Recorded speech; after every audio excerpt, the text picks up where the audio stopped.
They tried to drag Marcus Hill out of first class before the plane even took off, while cameras rolled and strangers judged him like he didn't belong in his own seat. One accusation turned into a chain reaction of bias, power, and a system ready to break him in public. But just as security stepped in, a single call flipped everything upside down. What happened next would shake even those who thought they'd seen it all, but let's start from the beginning. Marcus Hill adjusted his jacket as he settled into his first-class seat, exhaling slowly. He wasn't used to luxury, but he had earned this moment. Years of grinding, late nights, early mornings, fighting through doors that barely opened had led him here. A flight attendant walked by, smiling politely. "Can I get you something, sir?" "Just water, thank you," Marcus replied. A few minutes later, a white passenger across the aisle leaned toward another. Not even whispering. "You sure he's in the right section?" Marcus heard it. Of course he did. He stared out the window, trying to ignore it. Not today, he told himself. But then another flight attendant approached, this time less warm. "Sir, can I see your boarding pass?" Marcus blinked. "You already scanned it at the gate."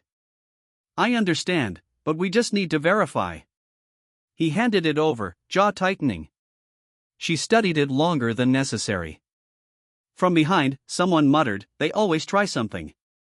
Marcus felt the heat rise in his chest. Memories flooded in, being followed in stores, pulled over for nothing, questioned for simply existing. Still, he stayed calm. "Everything good?" he asked. The attendant forced a smile. "Just a routine check."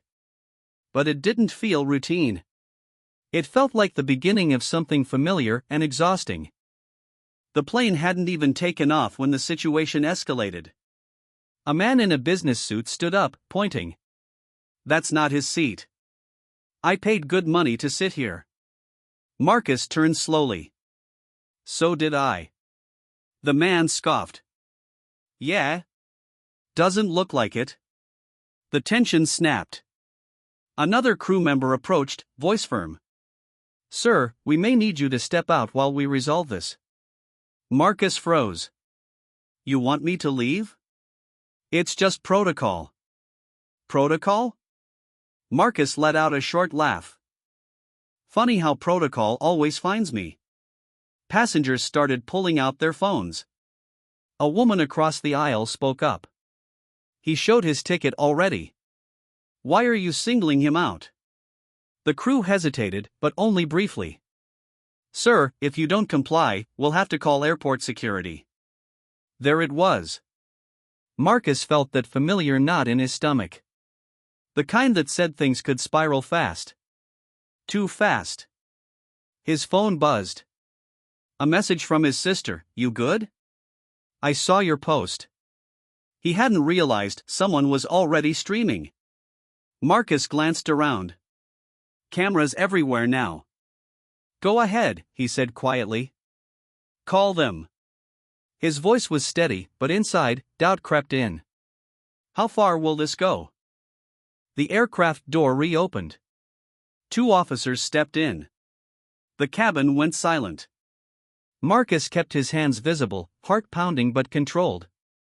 He'd been here before, different place, same tension. One officer approached. "Sir, we need to talk." Before Marcus could respond, the captain's voice suddenly came over the intercom. "Hold on. Everyone, please remain seated."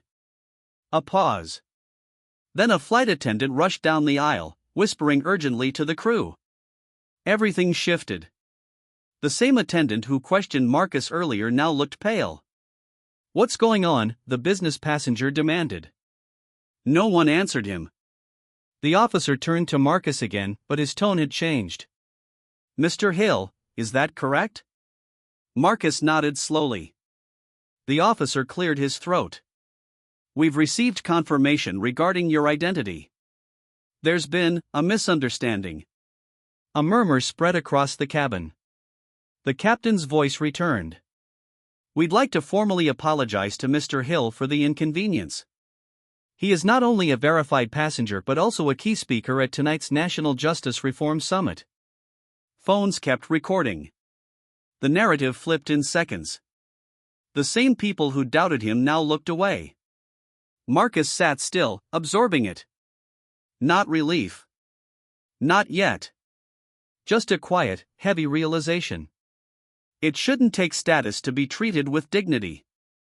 The plane finally took off, but the real impact was already on the ground. By the time they landed, the video had gone viral. Millions of views. Headlines everywhere. Marcus sat in silence as his phone flooded with messages. His sister again, they see it now. The whole world. At the airport, reporters waited. Mr. Hill. Do you feel justice was served? He paused. Justice, he repeated. No. This was exposure. Cameras leaned in. This happens every day to people without a platform. Without a title. Without someone making a call. Back on the plane, the business passenger approached him quietly. I misjudged you. Marcus met his eyes. No, he said calmly. You judged me exactly how the system taught you to. The man lowered his head. That was the moment something shifted, not just for him, but for those watching. Weeks later, the airline announced new anti-bias training policies. The crew members involved were suspended pending review. But Marcus knew this wasn't the end. Standing at the summit that night, he looked out at the crowd. I wasn't almost removed from a seat, he said. I was almost erased from dignity. A pause. But I'm still here. And this time, the world was listening.